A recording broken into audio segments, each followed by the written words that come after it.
నమస్తే, welcome to mid day news. నేను మాధురి. ముందుగా బులెటిన్ హెడ్లైన్స్ చూద్దాం. జనగాంలో కేసీఆర్ పర్యటన, ఎండిన పంటలను పరిశీలించిన బీఆర్ఎస్ అధినేత.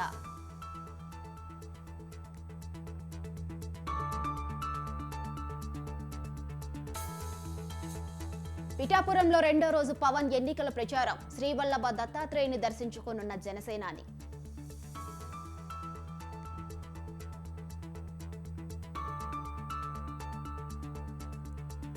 కూటమిలో సామాజిక న్యాయం లేదు, వాలంటీర్లు ఉంటేనే ఇంటింటికి పథకాలు అందుతాయన్న బొత్స.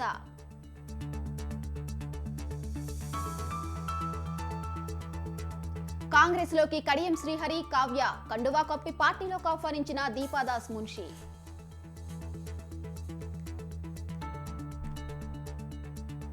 ఫోన్ ట్యాపింగ్ కేసులో కొనసాగుతున్న విచారణ, మూడో రోజు కస్టడీలో తిరుపతన్న భుజంగరావు.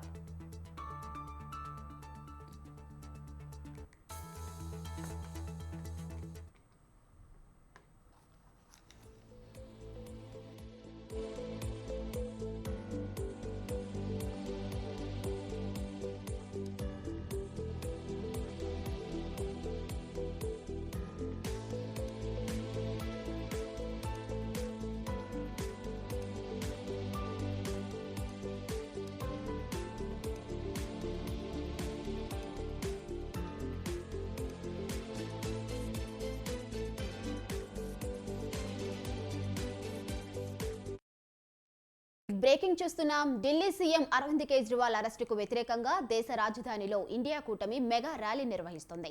రామ్లీలా మైదాన్లో జరిగే ర్యాలీకి కాంగ్రెస్, ఎన్సీపీ, ఎస్పీ, టీఎంసీ, ఆప్ సహా సుమారు 28 పార్టీల సీనియర్ నేతలు హాజరు కానున్నారు. లోక్సభ ఎన్నికలకు ముందు జరుగుతున్న మెగా ర్యాలీ ద్వారా సత్తా చాటాలని నిర్ణయించారు. ఇప్పటికే ఈ నేపథ్యంలో పలు పార్టీల నేతలు ఢిల్లీ చేరుకున్నారు. ఈ మెగా ర్యాలీలో ఢిల్లీ, జార్ఖండ్ ముఖ్యమంత్రి అరెస్ట్, కాంగ్రెస్ బ్యాంక్ ఖాతాల జప్తు వంటి అనేక అంశాలను ప్రస్తావించనున్నారు.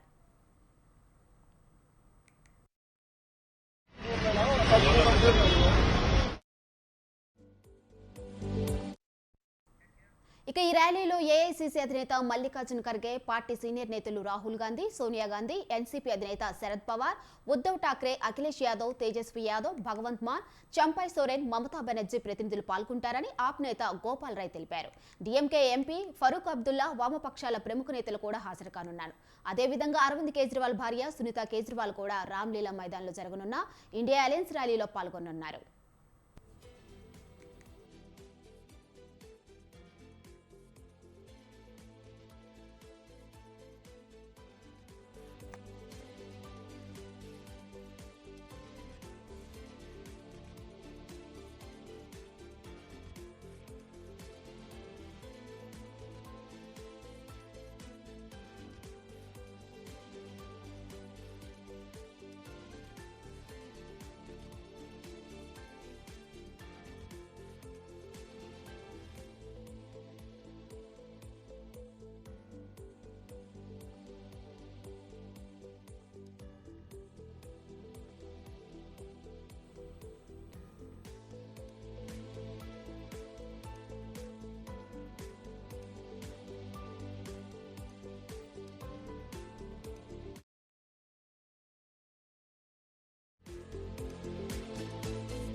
రైట్, ఎలక్షన్ బ్రేకింగ్ చూస్తున్నాం. Station Ghanpur BRS MLA Kadiyam Srihari, ఆయన కుమార్తె కావ్య కాంగ్రెస్ లో చేరారు. సీఎం రేవంత్ రెడ్డి, పార్టీ రాష్ట్ర వ్యవహారాల ఇన్ఛార్జ్ దీపాదాస్ మున్షి వారి కండువా కప్పి ఆహ్వానించారు. కావ్యను వరంగల్ కాంగ్రెస్ అభ్యర్థిగా ప్రకటించే అవకాశం ఉంది. ఇటీవల కడియం కావ్యకు బీఆర్ఎస్ వరంగల్ లోక్సభ టికెట్ ఇచ్చింది. ఆ పార్టీ నుంచి పోటీ చేసే ఉద్దేశం లేదంటూ ఆమె నిరాకరించారు. ఈ క్రమంలో మాజీ మంత్రి కడియం శ్రీహరి, కావ్య కాంగ్రెస్ పార్టీలో చేరారు.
రెడ్డి ఎలక్షన్ బ్రేకింగ్ చూస్తున్నాం. పార్లమెంట్ ఎన్నికల వేళ తెలంగాణలో రాజకీయం మరింత రసవత్తరంగా మారింది. జూబ్లీహిల్స్లోని రేవంత్ నివాసంలో కడియం ఫ్యామిలీ కాంగ్రెస్ తీర్థం పుచ్చుకుంది. దీంతో ఒక్కసారిగా స్టేషన్ ఘనపూర్ నియోజకవర్గంలోని ధర్మసాగర్లో ఉద్రిక్తత పరిస్థితులు నెలకొన్నాయి. కడియం చేరికను ఎంఆర్పీఎస్ కార్యకర్తలు తీవ్రంగా వ్యతిరేకిస్తున్నారు. ఓ కార్యకర్త ఒంటిపై పెట్రోల్ పోసుకొని ఆత్మహత్యాయత్నానికి పాల్పడ్డాడు. ప్రాణాలైన అర్పించి దళిత ద్రోణిని అడ్డుకుంటామని నినాదాలు చేశారు. ఊహించిన పరిణామాలతో నియోజకవర్గంలో పోలీసులు అలర్ట్ అయ్యారు. ఆత్మహత్యాయత్నం చేసిన వారిని అడ్డుకొని స్టేషన్కు తరలించారు.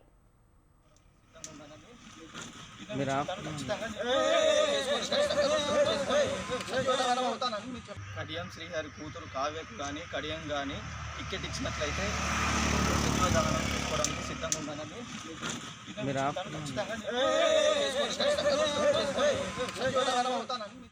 డాక్టర్ రాజా అయితేనేంటి, ఆనాడు టీడీపీ ప్రభుత్వంలో దొమ్మంచి సాంబయ్య గారు 20 సంవత్సరాలు 20 ఏళ్ల కింద తన ఉద్యోగానికి రాజీనామా చేసి కాంగ్రెస్ పార్టీ కోసం, బడుగు బలహీన వర్గాల కోసం రాజకీయంగా ఏదో సేవ చేద్దామని చెప్పి వచ్చారు.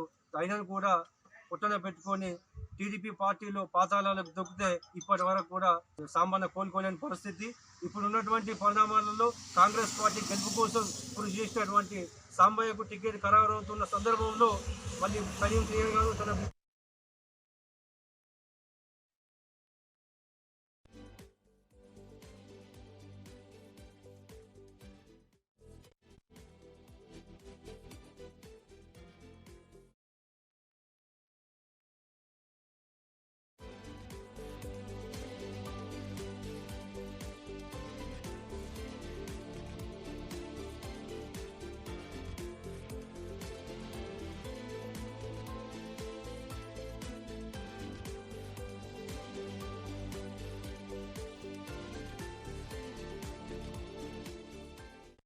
మరో ఎలక్షన్ బ్రేకింగ్ చూద్దాం. లోక్సభ ఎన్నికలపై మరింత ఫోకస్ పెట్టారు CM Revanth Reddy.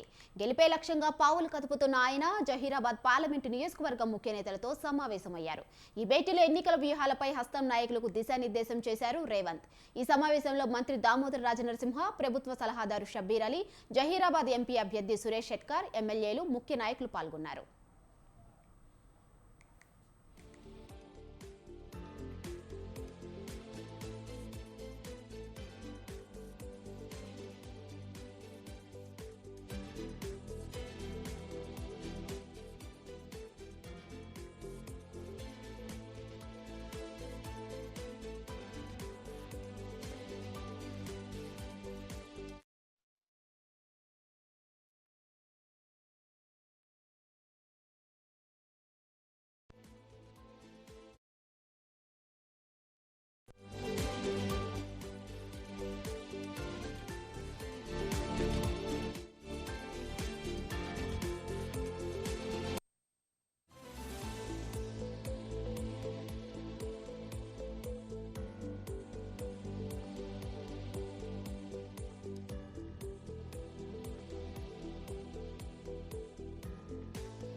Breaking news చూస్తున్నాం. అన్నదాతలకు అండగా బీఆర్ఎస్ అధినేత మాజీ ముఖ్యమంత్రి కేసీఆర్ పొలం బాట పట్టారు.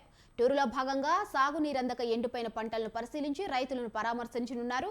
ఈ క్రమంలో జనగామ జిల్లాకు చేరుకున్న కేసీఆర్ కు పెంబర్తి కాకతీయ కళాతోరణం వద్ద పెద్ద ఎత్తున ఘనస్వాగతం పలికారు మాజీ ఎమ్మెల్యే ముత్తిరెడ్డి సహా పార్టీ శ్రేణులు.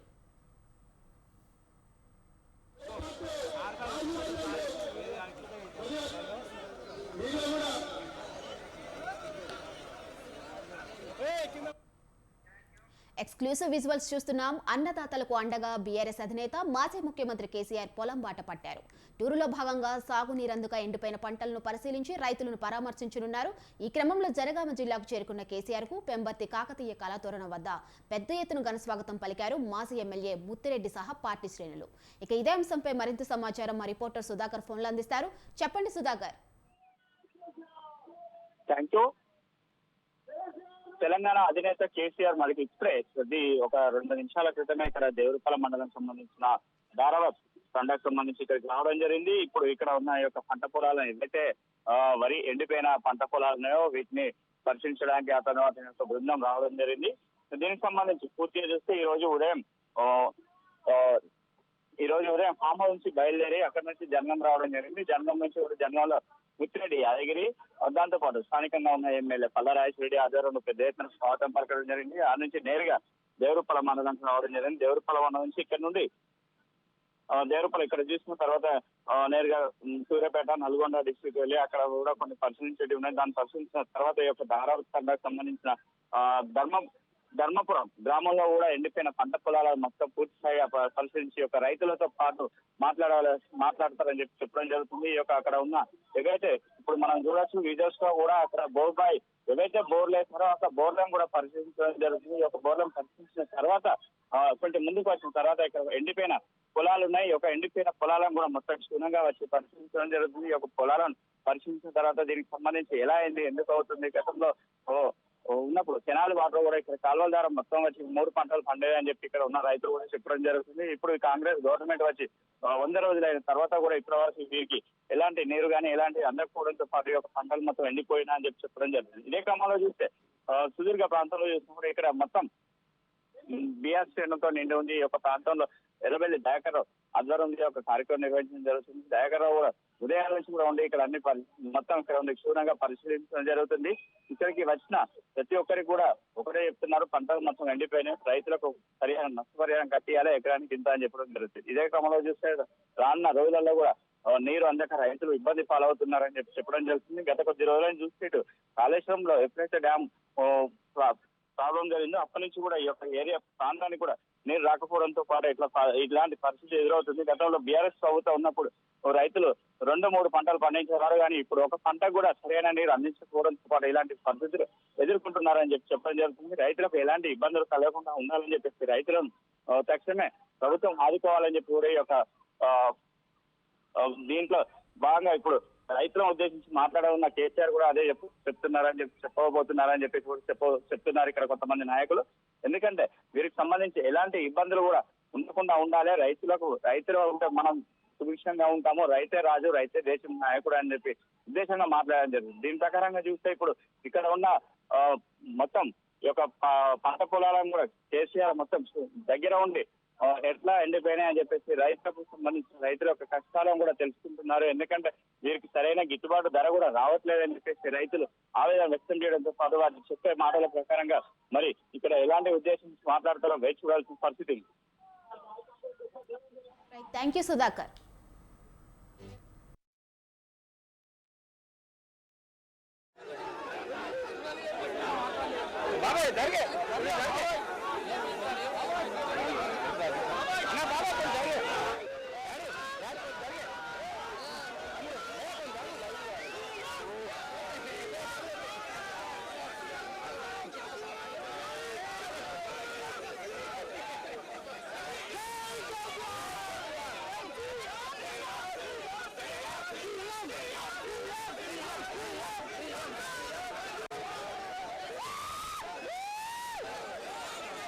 ఇవి మిడ్ డే న్యూస్ అప్డేట్స్. చూస్తూనే ఉండండి స్వతంత్ర.